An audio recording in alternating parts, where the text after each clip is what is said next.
La Manufacture RH vous présente 13e mois. Je crois que le DRH doit avoir ce regard un peu séquent ou un peu parallèle, ou prendre un peu de distance parfois aussi. On l'a vu pendant le Covid, savoir aider le collectif qui est à la manœuvre ou en pleine crise par une vision un tout petit peu décalée. On dit qu'on veut transformer le secteur, qu'on veut devenir un employeur de référence. À l'époque, c'est ce qu'on disait, on dit toujours. Eh bien, commençons par le commencement. Commençons par la santé de ceux qui soignent.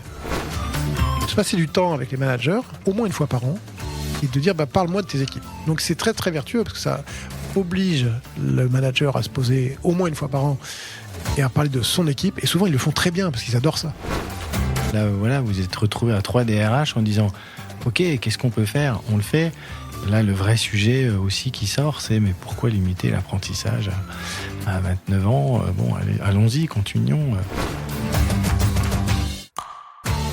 Papa, c'est vrai que tu licencies des gens ? C'est la phrase que ma fille m'a prononcée un matin sur le chemin de l'école. Je suis Flaubert, ancien DRH et fondateur de la Manufacture RH, le spécialiste du recrutement et du coaching des fonctions ressources humaines. Avec 13e mois, je vous propose d'aller à la rencontre de celles et ceux qui font briller les ressources humaines. Qu'ils soient DRH, HRBP, responsables du recrutement ou des relations sociales, ils vont vous inspirer et vous donner une autre vision de ce métier formidable. Bonjour Rémi. Bonjour Flaubert. Bienvenue dans 13e mois. Alors cher Rémi, je suis vraiment très heureux de vous recevoir pour ce nouvel épisode, car notre rencontre devait se faire pour au moins 2 raisons. La première de ces raisons, c'est que Marc-Henri Bernard, qui était mon dernier invité, vous a cité comme la personne à qui je devais consacrer un épisode. La seconde raison, c'est que cet épisode vient en écho à l'épisode 11, dans lequel j'ai eu le plaisir de recevoir Sandra Azlar, qui était alors DRH de Monoprix. Et Sandra était venue nous parler des transitions collectives grâce auxquelles des caissières dont le poste était supprimé s'étaient formées pour devenir aides-soignantes. Et elles sont devenues aides-soignantes où ça ? Chez Korian, dont vous êtes le DRH du groupe. Alors il est vrai que je ne devrais plus dire Korian puisque désormais vous vous appelez Clariane. Et ce qui est important, c'est que nous allons pouvoir reparler de ce formidable projet des transitions collectives avec votre regard à vous qui avez accueilli ces anciennes caissières pour leur proposer une nouvelle vie professionnelle et je dirais même presque une nouvelle vie tout court. Nous parlerons également santé et sécurité au travail, sujet qui doit être important dans un environnement que l'on imagine être sensible à cette thématique. Et on se laisse même le droit de parler talent management. Mais avant d'aborder ces sujets, qui êtes-vous, Rémi Boyer ? D'abord, merci de m'inviter dans le 13e mois. Merci à Marc-Henri aussi d'avoir pensé à moi. C'est et vrai. puis de faire le lien avec Sandra quand elle était DRH de Monoprix. Alors, qui suis-je ? Je suis le DRH de Clariane depuis maintenant 7 ans. J'ai rejoint le groupe en 2016, quelques mois après l'arrivée de Sophie Boissard, qui reprenait à ce moment-là le groupe Korian.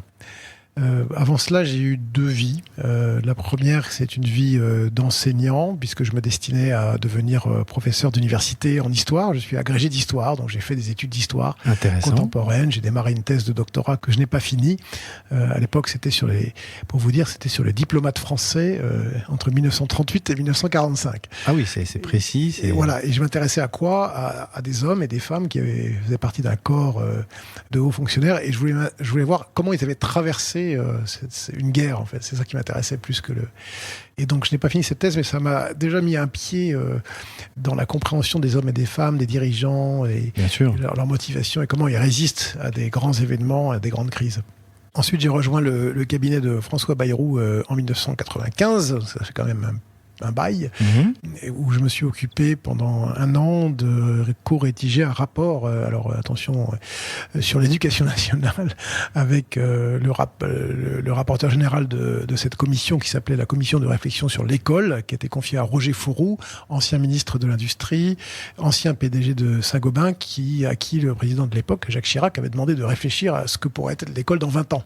D'accord. Et c'est vrai que pendant cette année, ça a été extraordinaire parce qu'on a, comme tout rapport, on a exploré toutes sortes de pistes. On a commis un rapport qu'on a remis au gouvernement avec 20 mesures. Alors, ça me fait sourire parce que près de 30 ans après, J'ai relu les 20 mesures qu'on avait écrites à l'époque et malheureusement, il n'y en a pas beaucoup qui ont été suivies des faits. Et c'est un peu la raison pour laquelle, au sortir de cette expérience de cabinet ministériel, je me suis dit, bon, est-ce que vraiment on aura les moyens de réaliser toutes ces mesures? Et en fait, je me suis dit que non. Et c'est là que j'ai rejoint l'industrie, enfin l'entreprise privée, parce que je me disais à l'époque, et je crois que je ne me suis pas trompé, qu'il y avait plus de capacité de transformation et d'aboutissement des projets dans le monde de l'entreprise qu'au sein de l'éducation nationale, et du public. Voilà, et c'est donc comme ça que c'est ma deuxième vie qui a commencé. J'ai plongé dans la grande piscine de l'industrie, d'abord sidérurgique, à l'époque le français Usinor, qui est devenu l'européen Arcelor, qui ensuite a été racheté par Mittal pour devenir ArcelorMittal. Donc j'ai vécu 14 ans dans cette grande entreprise sidérurgique. À la base, déjà sur des fonctions RH, ou vous êtes rentré sur une autre sur fonction? des fonctions d'apprentissage, parce que je connaissais vraiment rien du tout à l'entreprise. Donc on m'a mis sur des fonctions d'apprentissage en stratégie, en com, en marketing produit pour apprendre. Ensuite on m'a envoyé en usine, où là j'ai vraiment tout appris quasiment. Et c'est ensuite à la faveur de la création d'Arcelor en 2002 que j'ai pris des fonctions plus de secrétariat général au siège. Et à partir de là, après cette expérience corporate, je me suis lancé dans les ressources humaines en prenant des responsabilités de RH de division. Voilà. D'accord, donc un parcours, on va dire opérationnel, avant d'aller sur des fonctions RH. C'est ça, opérationnel en fait. Opérationnel aussi. Et puis, bon, j'ai eu un petit passage par la RSE quand ArcelorMittal a été créé, qui m'a aussi donné une ouverture sur la gestion des parties prenantes dans un groupe à l'époque très mondial, avec une démarche qui était assez nouvelle pour les Mittal et qu'il fallait installer dans l'entreprise dans une approche multi-parties prenantes. Ça, c'était en quelle année, le côté RSE? 2006-2008. Ah oui, on était déjà donc sur ces sujets-là chez ArcelorMittal. Oui. Alors que c'est un sujet qu'on a vu quand même sortir. C'est vrai. Alors c'était, un peu après. Pour être honnête, c'était surtout le E de RSE qui les intéressait plus que le S. Et c'est vrai qu'entre-temps, ça a été très très vite. Et aujourd'hui, c'est devenu une fonction complètement banalisée et complètement intégrée aux stratégies des entreprises. D'accord. J'ai une petite question quand j'ai écouté votre parcours. Est-ce qu'on peut faire un lien entre la fonction de DRH et le côté diplomate ? Parce que vous avez travaillé sur ces diplomates et je sais pas ça. Je crois que c'est pas innocent, c'est pas. Il y a un lien, c'est-à-dire la capacité à intégrer des points de vue contraires, à trouver une ligne de compromis, de consensus. C'est ce qu'on fait quand même en basique dans les relations sociales ou lors des négociations d'accords. Et je pense qu'il y a ça. Il y a aussi la capacité à intégrer beaucoup de. Et je dis ça vraiment en toute modestie, beaucoup de champs de connaissances différents. Je pense que c'est un peu le travail du diplomate aussi, de trouver de la bonne compréhension de la culture d'en face, d'intégrer les différentes cultures, de trouver la meilleure réponse, la meilleure solution par rapport à la culture de l'entreprise et surtout par rapport à l'attente des dirigeants et pour être tout à fait conforme à la stratégie de l'entreprise. Voilà. Mais j'aime bien cette image ce lien entre les deux. Et quand vous en avez parlé, je me suis dit tiens, il y a peut-être quelque chose. Alors justement, si on pousse encore à peine, et j'aime bien toujours poser cette question à mes invités. Votre vision du métier de DRH, alors on a évoqué là le lien entre la direction générale, ce côté un peu diplomate qu'il doit avoir. Qu'est-ce que vous pouvez nous dire d'autre sur vous, votre vision du métier ? Vu de maintenant, vu de mon âge et de ma fenêtre, et de mes différentes expériences industrielles et maintenant service à la personne, je pense que c'est la première réponse que j'ai envie de vous faire, c'est un rôle de garant des valeurs et de la culture d'entreprise. Et chaque entreprise est différente, chaque organisation est différente, a sa propre culture qui vient de loin, ou pas d'ailleurs, mais en tout cas qui s'accroche à des éléments de vie collective ou de symboles collectifs. Et je pense que le DRH, il doit d'abord incarner ça, alors pas seul, bien sûr, avec ses collègues, mais quand même, profondément, il doit refléter, incarner la culture et avoir un très haut niveau d'exemplarité, je pense. C'est d'abord là-dessus qu'on attend. Sûr. Ensuite, je le vois de plus en plus comme une sorte de plateforme de neutralité. Je ne sais pas comment dire les choses autrement, c'est-à-dire un peu en écho à ce que vous disiez sur le rôle de diplomate. Ce qui va faire sourire mon fils, qui lui a été un vrai diplomate, c'est trouver des terrains de neutralité entre les différentes parties prenantes de l'entreprise, les différents acteurs qui forcément ont des points de vue opposés, et c'est normal. C'est normal. Le directeur financier ne peut pas forcément avoir la même vision que un patron de pays ou le DRH d'ailleurs, ou le directeur de l'immobilier ou le directeur des achats, etc. C'est tous ces points de vue qui naviguent ensemble et qui doivent coopérer. Mais à un moment, il faut aussi pouvoir trouver la solution qui convient à tout le monde à l'instant T, parce que en même temps, ça bouge beaucoup. Voilà. Et peut-être un dernier rôle que je vois de plus en plus, surtout post-Covid, c'est la capacité à aspirer des phénomènes de la société à l'extérieur, ou des tendances, des grandes tendances sociétales, ou sociologiques, ou sociales. C'est quand même un peu pour ça qu'on est là, c'est quand même pour ça qu'on est formé aussi, sur des bases de sciences humaines et sociales, sur des bases psychologiques. Et c'est quand même des compétences qui ne sont pas toujours bien réparties dans l'entreprise. Et ça se concentre plutôt sur le DRH. Et c'est pour ça que moi, je trouve très important que le DRH il passe du temps à lire, à flairer, à s'inspirer, à aller sur le terrain. Moi, franchement, depuis que je fais ce métier, je passe beaucoup de temps sur le terrain. Et c'est essentiel parce que c'est là qu'on capte, en fait, la culture et les tendances sociales qui s'invitent dans l'entreprise de plus en plus. Voilà. Un homme avec un grand H de terrain et qui écoute là, le pouls de la société aussi, et qui est là aussi pour entendre ce qui s'y dit, ce qui s'y fait, ce qui s'y pense, pour justement l'intégrer à l'entreprise. C'est ça. Alors, ça vient pas... bien sûr, les patrons des opérations, des business units, des pays, ou les grands patrons fonctionnels, ils sont aussi à l'écoute de la société et du terrain, notamment les opérationnels, qui sont tous les jours sur le terrain à délivrer l'activité ou la promesse de l'entreprise. Mais je crois que le DRH doit avoir ce regard un peu séquent ou un peu parallèle, ou prendre un peu de distance parfois aussi. On l'a vu pendant le Covid. Savoir aider le collectif qui est à la manœuvre ou en pleine crise par une vision un tout petit peu décalée. Et je pense qu'on est aussi attendu là-dessus. Non, j'aime beaucoup. Et dernière question qui fait le lien entre votre parcours, le métier de DRH, passer de l'industrie au service à la personne. Facile, normal, ça nécessite un peu de se faire un peu violence? Alors pas facile, mais naturel. C'est-à-dire que moi je suis venu au service à la personne pour des raisons très simples et personnelles. C'est-à-dire que j'ai accompagné mes propres parents vers leur fin de vie, et donc j'ai découvert ces métiers en fait que je ne connaissais pas, et d'ailleurs que la plupart des gens ne connaissent pas avant d'y être confrontés. Et je me suis dit, mais comment elles font? Voilà, ma mère avait Alzheimer, elle a passé 6 ans en maison de retraite médicalisée. Et franchement, j'avais une admiration sans borne pour ces femmes, parce que c'est majoritairement des femmes qui s'occupaient de ma maman, qui était quand même pas en bon état, quoi. Et donc ça m'a amené à, vous voyez, d'un regard de fils, j'ai évolué vers un regard de professionnel RH. Et quand le poste m'a été proposé, j'ai pas hésité. Et j'ai envie de dire que tout ce que j'ai appris chez ArcelorMittal et puis chez PSA, devenu Stellantis, m'a aidé à importer ou à m'inspirer de processus rodés dans l'industrie pour les importer et les implanter dans le service qui traditionnellement n'est pas une industrie, je fais exprès d'employer le mot, forcément très processée comme l'est l'industrie traditionnelle. D'accord, donc un passage... on va dire naturel, mais qui s'explique aussi par des compétences, par tout ce que vous avez pu faire et vivre avant, et le lien est bien fait. Justement, on peut parler un peu de Clariane, donc qui est devenue Clariane depuis très peu de temps. Qu'est-ce que vous pouvez nous dire sur l'activité, quelques chiffres, contexte Alors, on est très fiers de Clariane, parce que Clariane, c'est notre nouveau nom qui porte aussi le nouveau projet d'entreprise, qui résulte d'un travail intense depuis 2 ans de redéfinition de nos valeurs, de notre mission. Notre mission, je vais dire la phrase parce qu'elle est très belle, elle a fait l'objet de beaucoup de travail en interne. Prendre soin de l'humanité de chacun dans les moments de fragilité. Et chaque mot compte.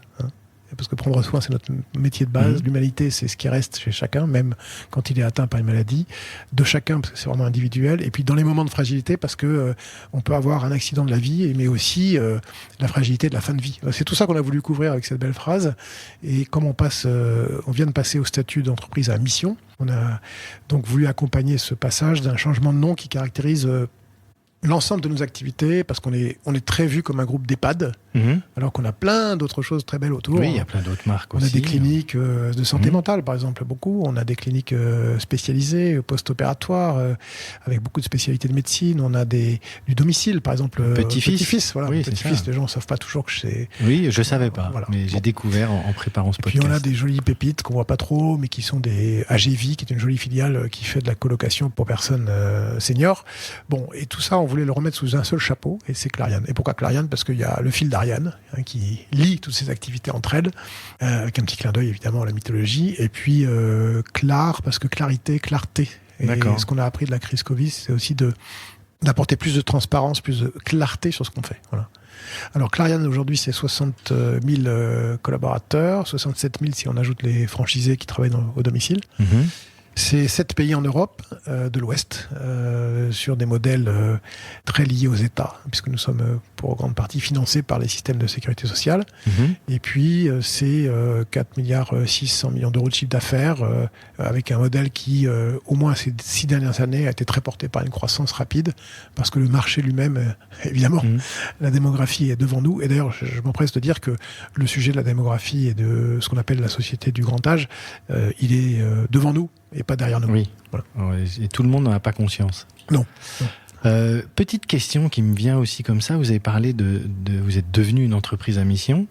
Quand on devient une entreprise à mission, ça impacte quoi au niveau de la direction des ressources humaines ? Ça impacte quoi pour le DRH que vous êtes ? Alors là, vous parlez d'or parce que sur les 10 engagements de mission qu'on a pris, il y en a 4 qui sont directement liés aux ressources humaines. 40% des engagements, c'est... Oui, et c'est aussi logique dans un groupe de service à la personne où 62% du chiffre d'affaires, ce sont des coûts de personnel. Il est tout à fait normal que... Et puis l'homme, la femme, surtout la femme, on a 82% de femmes chez Clariane, est au cœur de la vie permanente de l'entreprise. Donc il était logique et normal que les objectifs de mission soient en majorité des objectifs de ressources humaines.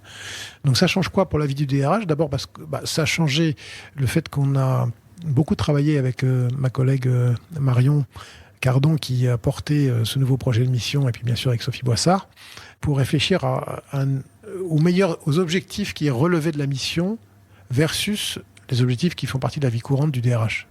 Exemple, on va en parler, je crois, la santé, la sécurité au travail, c'est une obligation de l'employeur, et ça c'est dans ma responsabilité directe de RH, de m'assurer que toutes les équipes travaillent dans des conditions de santé et de sécurité. En revanche, un des engagements qu'on a pris au titre de la mission, c'est de réaliser un bilan de santé annuel pour les collaborateurs de plus de 50 ans, dans un premier temps.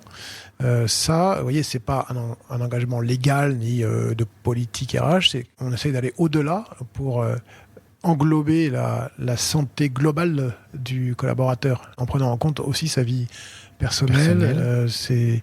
On a beaucoup de familles monoparentales, beaucoup de femmes qui ont des situations personnelles très compliquées. Donc le fait d'aller un petit cran plus loin vers la société et de ne pas se limiter, entre guillemets, à sa responsabilité d'employeur, c'est un peu ça qui a changé pour le DRH et la DRH, voilà, en tant que contributeur à la société autour de lui.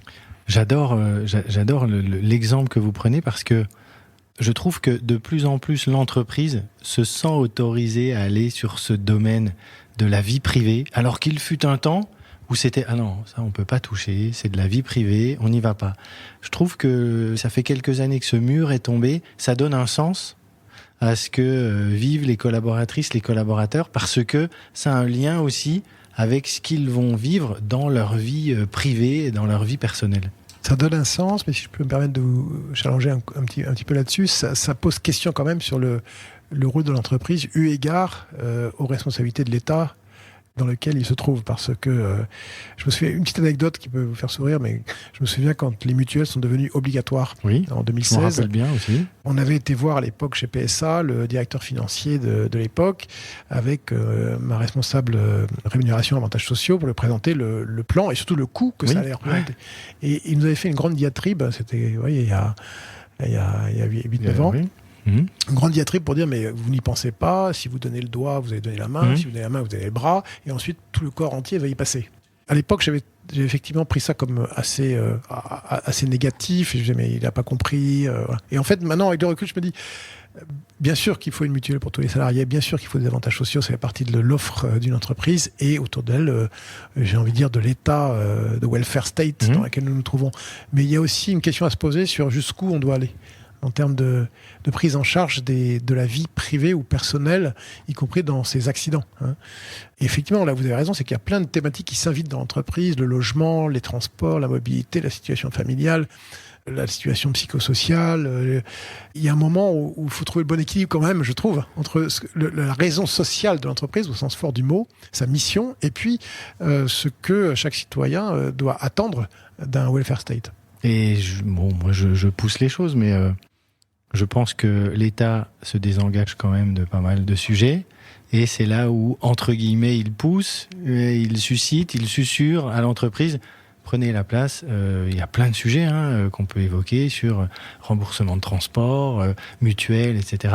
Où en effet l'entreprise est obligée d'aller compenser des engagements qu'il peut y avoir de l'autre côté. Sujet très intéressant. En fait, pour dire les choses autrement, là je parle plutôt en tant que citoyen qu'en tant que DRH de Clariane, mais la question qui se pose, c'est jusqu'où effectivement on est prêt où l'État se dépossède de ses missions régaliennes dans une vision très ouest européenne du sujet. Voilà. C'est vrai. Mais c'est un point de vue plutôt personnel. Non, mais que je partage totalement et qui est très intéressant.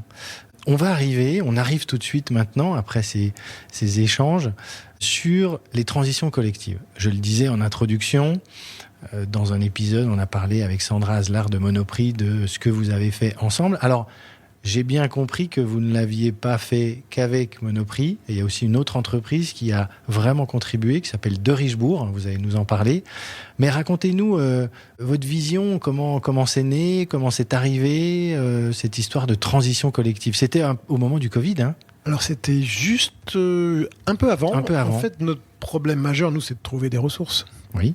Parce que le système pardon du mot, mais de production des soignants n'en fournit pas assez pour l'ensemble des besoins des hôpitaux, des cliniques, des EHPAD, privés, publics, tout le monde. Donc il y a un déficit entre l'offre et la demande. Là aussi, on peut refaire ce qu'on se disait avec l'État et normalement la production qu'il devrait y avoir de ces ressources dans ce domaine-là. Alors ça, c'est un autre débat qui nous emmènerait loin. Très loin. Mais qui surtout est la résultante malheureusement de 20 ans de quotas, 30 ans de quotas qui à l'époque était une vision malthusienne sans doute du système de santé. Mais bon, c'est un autre débat. Mais néanmoins, nous, c'est ça notre sujet. C'est comment trouver plus de ressources face à des besoins croissants. Alors, il y a bien sûr une vision purement RH qui consiste à dire améliorons la rétention, faisons baisser le turnover. Oui. Comme ça, on aura plus de gens en interne. Ça, c'est basique.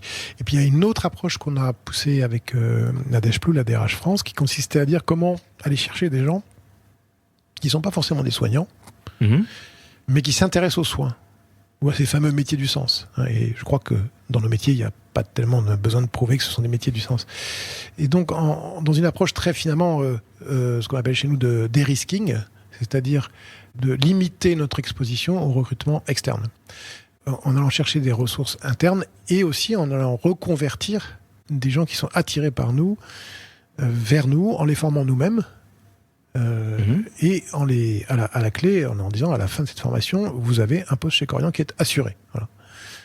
Et après donc, une formation de, c'était quoi, 10 mois, non? Alors c'est 14 mois. 14 dans une d'accord. version accélérée, qui fait partie du succès de l'opération, c'est que nous avons été autorisés, entre guillemets, parce qu'on est dans des diplômes d'État, à aménager le diplôme de manière plus souple, plus flexible, pour faire en sorte que cette formation destinée à des non-soignants soit adaptée à ces non-soignants. Oui. Et donc c'est ça qui nous a motivés au départ. C'est le besoin d'avoir des personnes et de recruter. Et donc, d'ailleurs, c'est un sujet qui est énormément d'actualité, la difficulté de trouver des profils, des candidats. Et de plus en plus d'entreprises se disent « Ok, mais si je ne trouve pas le profil, comment je peux en trouver un autre que je vais former, accompagner, faire monter en compétences ?» Vous, c'est encore plus compliqué parce qu'on est sur un diplôme d'État. Puis bon, il y a pas mal d'obligations derrière. Donc ça part de là. Ok. Alors, qu'est-ce que vous pouvez nous dire sur comment ça s'est passé, les chiffres, la vision que vous avez aujourd'hui, les étapes d'après peut-être Alors, ça s'est très bien passé parce qu'on avait deux entreprises qui étaient vraiment très motivées. Je crois que Sandra vous l'a dit. Oui. Monoprix, parce qu'ils étaient dans une reconversion interne dans le cadre de leur GEPP, de caissière qui un jour n'aurait plus de caisse. Voilà. Et de l'autre, De Richebourg, notamment son patron, Boris De Richebourg, qui est vraiment dans une approche très d'insertion sociale et qui a une vision de son entreprise de ce point de vue-là sur des métiers vraiment essentiels, mais des métiers de base, sans grande formation. Et en fait, les deux entreprises se rejoignent en ce sens où elles ont posé la question à ces salariés en disant qu'est-ce qui vous intéresse dans la vie, qu'est-ce que vous avez envie de faire, qu'est-ce que vous verriez faire.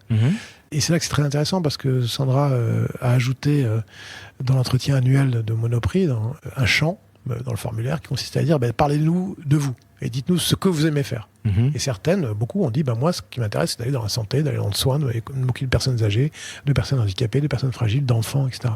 Et c'est comme ça que c'est né. Et donc, c'était assez facile, entre guillemets. Ensuite, de prendre ces gens et de dire, si vous voulez aller dans le soin, nous, on connaît une entreprise qui recherche des aides-soignantes. Et ça s'est fait aussi simplement que ça. On a rencontré les DRH des entreprises, on s'est mis d'accord. À l'époque, il y avait le dispositif Transco. Fameux Transco. Fameux Transco, qui a été un grand succès quand même. Malheureusement. Malheureusement, parce que l'idée est vraiment très noble, qui consiste aussi, du point de vue de l'État, là, à dire, au lieu de passer par la case Pôle emploi, bien sûr, financé par vos impôts et les miens, oui. Établissons ce pont naturel entre des entreprises qui ont envie de coopérer entre elles. C'est comme ça que c'est né. Et ça, je pense que pour le futur, c'est quelque chose à travailler beaucoup plus. Parce que je suis persuadé, ça fait longtemps que je pense ça, y compris chez PSA, quand on faisait des plans de départ, on travaillait beaucoup de cette manière-là. Je suis persuadé que si on met les entreprises ensemble sur une maille territoriale et on les fait travailler ensemble avec un système d'appui de l'État derrière, de financement, je pense qu'on pourrait faire beaucoup plus de volume et beaucoup plus de reconversion intelligente sans passer par le coût de Pôle emploi. Et donc moi je suis persuadé que le retour sur investissement il est bon pour tout le monde. Payer des personnes à être formées, à avoir un métier, un diplôme, j'imagine, et je me rappelle que Sandra nous avait parlé de la fierté aussi de ces personnes d'obtenir un diplôme alors qu'elles étaient plutôt pas diplômées avant. Donc payer, financer pour ça, plutôt que financer des personnes qui cherchent un travail, qui mettent du temps, qui peuvent perdre un peu de confiance en elles, etc., c'est quand même beaucoup plus vertueux. C'est ça, c'est des diplômes accessibles qui requièrent à la fois des compétences techniques et surtout des compétences comportementales. Et je crois que on est dans une société où il y a de plus en plus de jeunes et de moins jeunes gens qui ont vraiment envie de se destiner à des métiers où ils trouvent leur sens, en fait. Et ça, par exemple, en Allemagne, on a chez Clariane 2000 apprentis et il n'y a pas cette barrière de l'âge comme en France, qui est 29 ans ou 30 ans. Et donc, j'ai chez Clariane Allemagne des apprentis de 58 ans. Qui sont ravis de faire ce job. Mais on peut être apprenti à 58 ans. Oui, sauf que dans le système actuel français de l'apprentissage, dans son système de financement actuel, on ne peut pas être apprenti après 29-30 ans. Or, la plupart des reconversions de carrière se font plutôt après 15-20 ans de carrière. C'est assez logique, en fait. Alors c'est un vrai sujet que vous soulevez. Pourquoi limiter l'apprentissage à un âge ? Voilà, il y a une bonne piste là. Et j'adore ce que vous disiez sur les métiers du sens. Et puis on pourrait même pousser, se dire mais quelqu'un qui a 45-50 ans va trouver un métier dans lequel il trouve un vrai sens. Je suis certain qu'on aurait beaucoup moins de sujets autour du départ en retraite parce que j'ai un métier que j'aime, dans lequel je me réalise, dans lequel j'apporte des choses, d'autres ou à moi ou... ça me pose moins de problèmes de travailler 1 ou 2 ans de plus. Et puis il y a le sujet qui vient après, c'est celle des seniors. C'est-à-dire que moi, je vais concrètement avoir un vrai sujet chez Clariane, qui est la moyenne d'âge du groupe aujourd'hui, c'est 44 ans. Mais je vais avoir des aides-soignantes qui vont dépasser 60, voire 65 ans, et pour lesquelles les tâches quotidiennes vont être plus compliquées. Soulever une personne âgée, malade, se baisser, effectuer les soins, c'est des tâches difficiles qui seront plus compliquées à faire quand on aura 63, 4 ans et plus que 52 ou 3.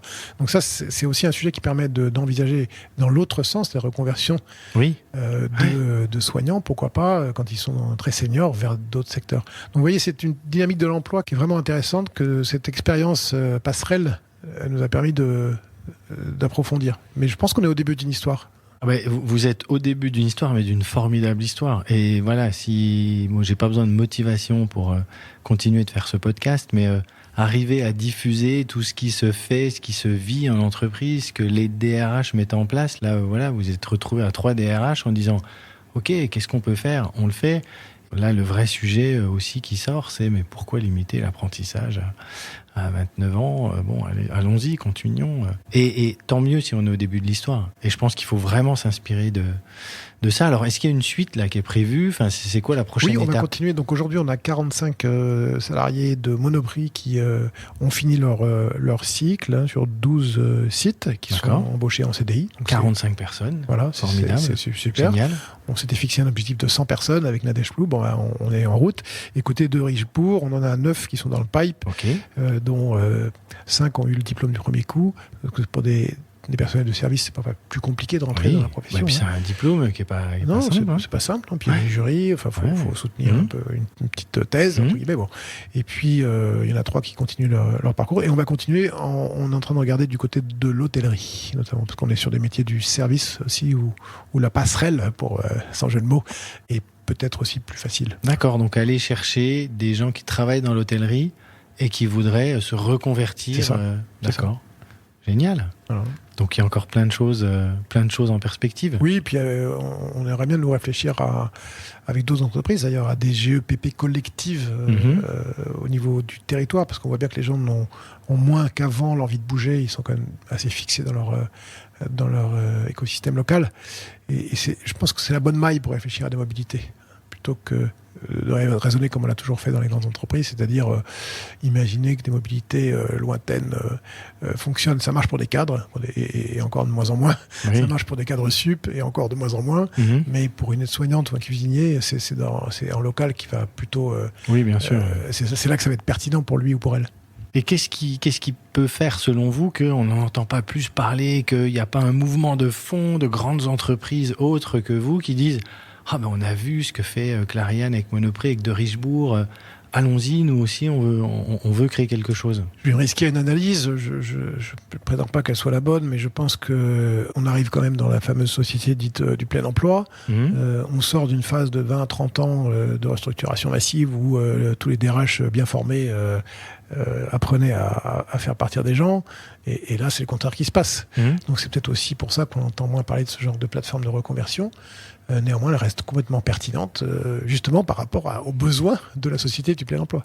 D'accord. Bon, écoutez, j'espère qu'il y a encore plein de belles histoires qui vont s'écrire grâce à vous et grâce à tout ce que vous faites. On va parler maintenant santé et sécurité au travail, parce que c'est un sujet qui vous tient à cœur. Alors, moi, quand on a commencé d'évoquer ce sujet-là, je me suis dit tout de suite, ok, évidemment, chez Clariane, vu le domaine d'activité, vu le secteur, c'est un sujet qui doit faire partie du quotidien de l'entreprise. Je me suis peut-être un peu trompé, je suis allé un peu vite en besogne en pensant ça. Oui, c'est un peu une découverte que j'ai faite en arrivant chez Corian à l'époque, Clariane aujourd'hui, parce que je venais d'un monde où la santé, la sécurité au travail était plus un sujet. Parce que l'industrie lourde, notamment, avait tellement vécu d'accidents graves et mortels pendant des années que le collectif avait décidé de chasser la gravité et surtout la mortalité d'accidents. Et moi, je venais de ce monde-là. C'est là que j'ai tout appris, en fait. Bonne école. Bonne école. Et je venais de monde où le taux de fréquence des accidents du travail se baladait entre 0 et 1. Alors, on voit déjà, je vous coupe juste, mais on voit déjà que c'est un sujet qui vous tient à cœur, parce que quand on commence à parler de taux de fréquence, c'est que vraiment on a traité le sujet. Moi, c'est un sujet que j'ai eu beaucoup à travailler. Taux de fréquence, de quoi tu me parles? Déjà, le taux AT. Quand on demande souvent à un opérationnel, voire parfois même à des RH en disant le taux AT, c'est quoi? Oh, je sais qu'il est meilleur que l'an dernier. Non, c'est quoi vraiment le taux AT? Tu sais que tu payes ça, c'est un pourcentage de ta masse salariale, donc à un moment donné, ça coûte un peu d'argent. Donc taux de fréquence, ok, on voit que c'est quand même un taux AT sujet. est plus technique que taux de fréquence. Le taux AT est très technique. On sent l'expert. C'est sur le long terme. C'est sur le long terme, et souvent on met des actions en place, mais on les voit. Et c'est vrai, ça ne porte pas ses fruits tout de suite, évidemment. C'est un marathon. On sent l'expert. Donc voilà, donc j'ai fait ce constat-là en arrivant. Et franchement, je n'ai pas tout de suite compris pourquoi. Ensuite est sorti un rapport qui a fait grand bruit dans le secteur, qui était le rapport El Khomri sur l'attractivité des métiers du grand âge en 2019, auquel d'ailleurs nous avons un peu contribué. J'imagine. Et un des 3 grands constats de Myriam El Khomri à l'époque, c'était l'accidentologie. Et presque comme une surprise de sa part, ancienne ministre du Travail. Oui. Et, mais c'est quand même curieux qu'il y ait des taux de fréquence aussi élevés. Pourquoi Et moi, l'hypothèse que j'ai avancée à l'époque, c'est de me dire, finalement, les soignants, ils soignent. C'est leur mission première. Ils soignent les autres. Les autres, voilà. C'est ça. Sauf que, un peu comme les cordonniers, ils se soignent pas beaucoup. Ils font pas attention forcément. Ou ils disent c'est pas grave, ou alors ils s'auto-soignent, vous voyez. Une petite coupure, une petite blessure, entre guillemets, de rien. Une seringue qui est mal rangée. Et je pense que c'est ça aussi qui fait le taux élevé d'accidents du travail déclarés dans notre secteur. Donc, c'était le constat que j'ai fait en arrivant, oui. Et je me suis dit, d'abord, c'est ma responsabilité, on en parlait tout à l'heure, de DRH. Et puis, avec l'impulsion forte de notre directrice générale, on s'est dit, on dit qu'on veut transformer le secteur, qu'on veut devenir un employeur de référence, à l'époque, c'est ce qu'on disait, on le dit toujours, eh bien, commençons par le commencement. Commençons par la santé de ceux qui soignent. Voilà. Et donc, il y a une certaine continuité parce que dans la mission, dans les engagements de mission, on habite toujours un peu sur cette ligne-là. Alors, comment on a fait ? Alors, le plus dur, ça a été honnêtement de compter. Vous faisiez allusion aux définitions ou à la connaissance des taux de fréquence, des taux datés. Donc, on a passé beaucoup de temps à comprendre nos données. Ah oui. À se mettre d'accord sur les définitions, à expliquer à nos opérationnels qu'un congé maternité n'est pas de l'absentéisme, qu'un accident du travail rentre dans l'absentéisme, mais qu'il n'y a pas que ça, qu'un taux de fréquence, c'est une définition internationale précise, un taux de gravité aussi. Donc on a passé pas mal de temps à se mettre d'accord là-dessus. De quoi on parle, et on doit parler la même langue. Exactement. Et une fois qu'on a fait ça, de dire, bon, une fois qu'on a nos données à peu près propres, comment on catégorise nos accidents ? Là aussi, on a passé pas mal d'heures carrées avec les collègues à dire quelles sont les catégories d'accidents pertinentes pour notre industrie. Et une fois qu'on avait ça, on commençait à approcher des méthodes industrielles, c'est-à-dire la règle du 80-20, le Pareto, commençons par le 80 et on verra les 20 après. Ça, c'était la première étape. Deuxième étape, ça a été de se mettre d'accord sur la politique ou la culture de santé et sécurité au travail de Clariane.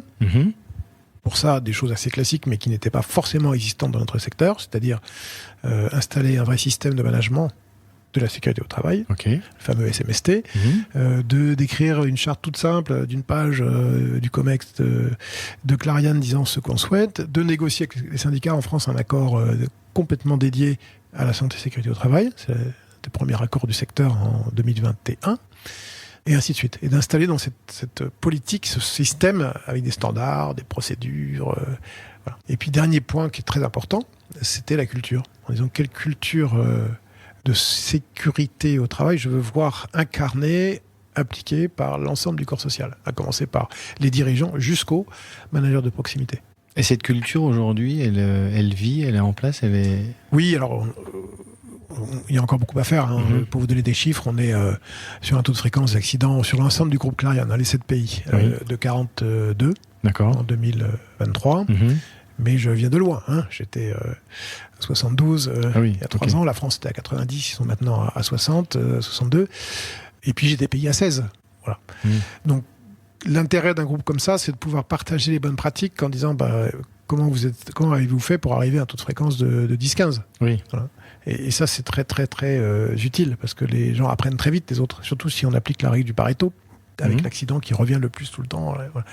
Donc ça, c'est comme ça qu'on a fait, et puis on a installé une culture... comme l'a fait l'industrie, je n'ai pas honte de le dire. D'abord, j'ai passé 20 ans dans l'industrie et j'en suis très fier. Et l'industrie a su faire avec des méthodes que vous connaissez, Dupont de Nemours. Voilà.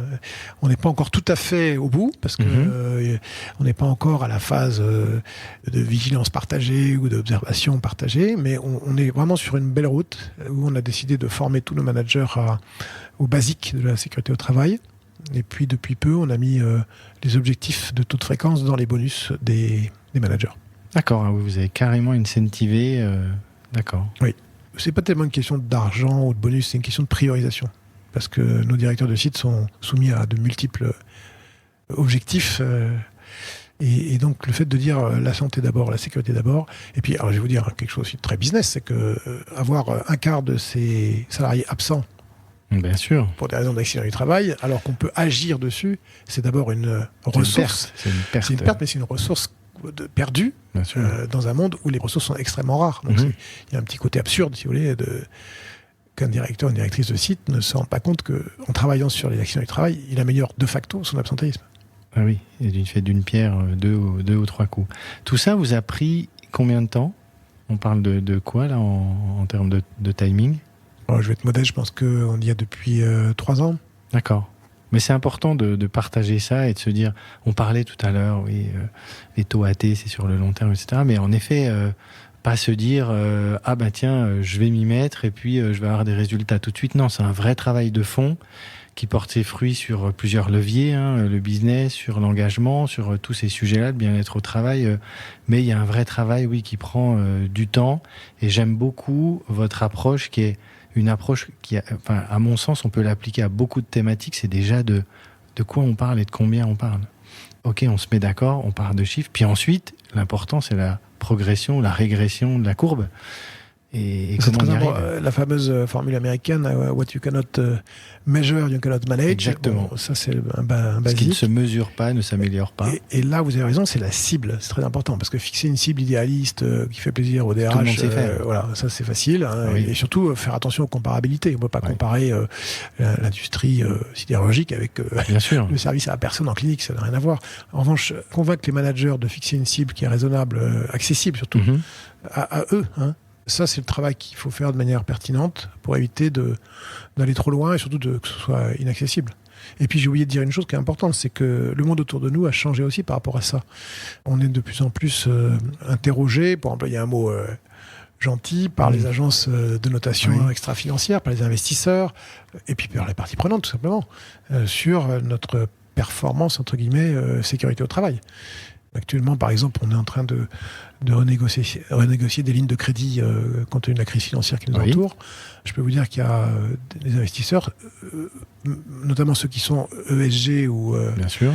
Regardent ces indicateurs de près. Avec une exigence très forte, et notamment, ils nous poussent à fixer des cibles à 5 ans, alors que l'entreprise est plutôt sur un rythme de 3 ans accessible. Donc, on est aussi tiré par ce monde-là en disant...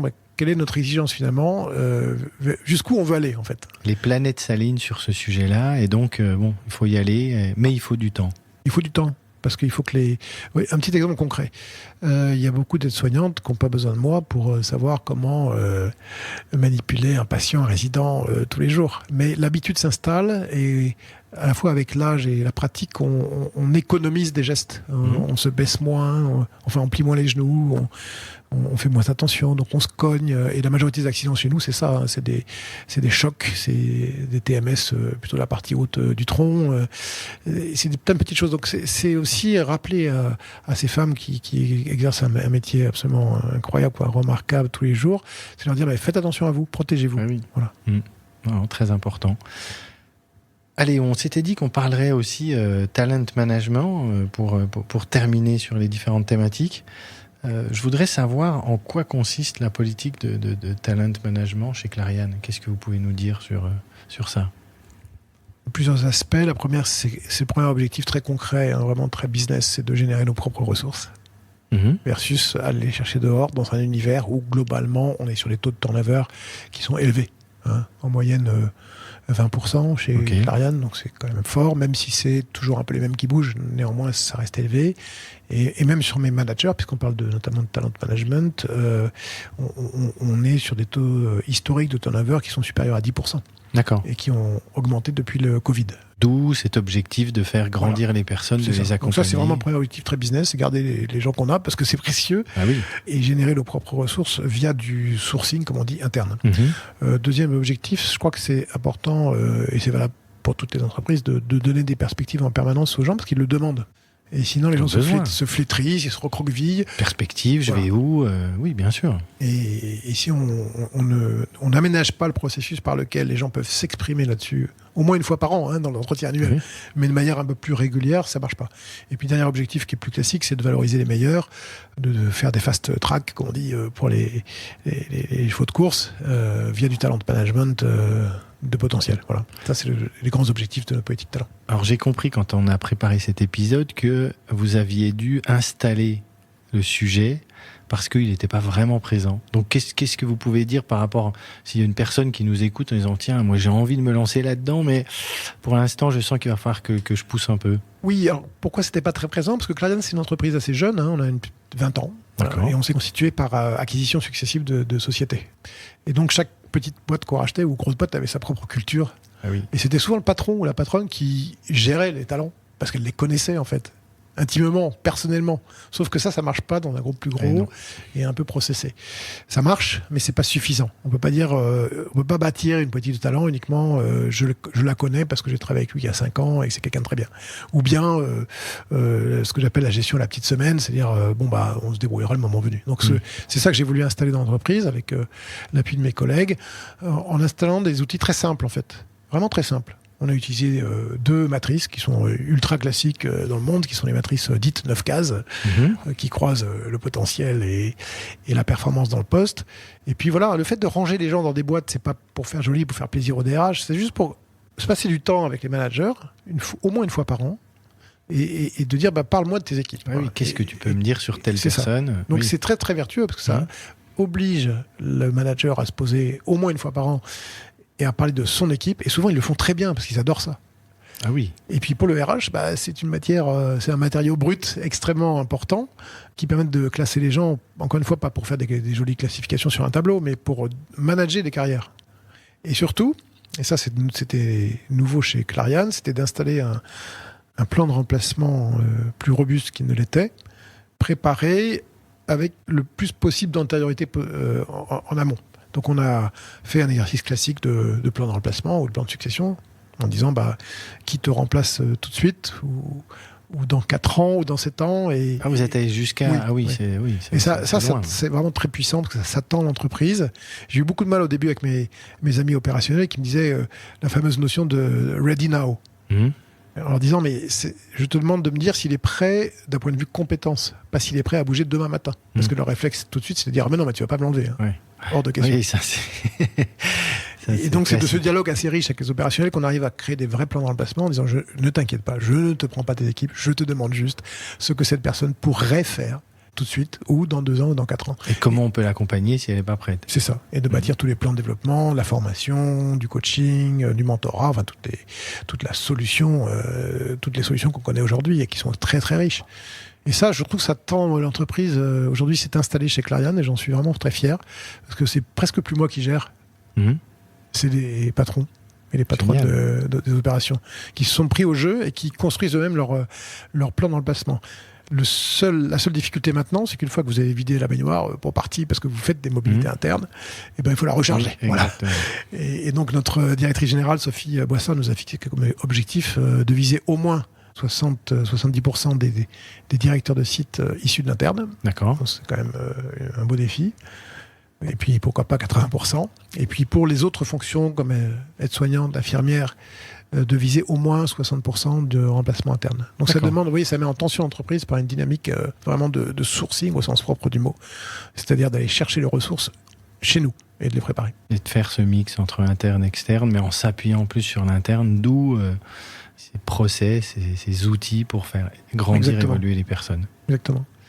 Génial, super. Écoutez, Rémi, merci beaucoup, parce que là, on a vraiment couvert pas mal de thématiques, et puis même dans l'introduction, on a pu échanger sur des sujets un peu connexes.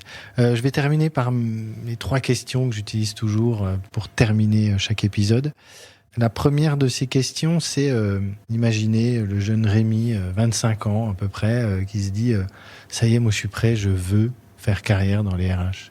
Avec le recul que vous avez, quels sont les conseils que vous pourriez lui donner ? Alors, je pense qu'une des caractéristiques du DRH, mais qui n'est pas que propre au DRH, c'est une certaine forme d'intuition, quand même. Puisqu'on nous fait quand même beaucoup confiance sur nos capacités à repérer, à détecter les talents, à réussir un recrutement, à choisir dans une shortlist. Bon.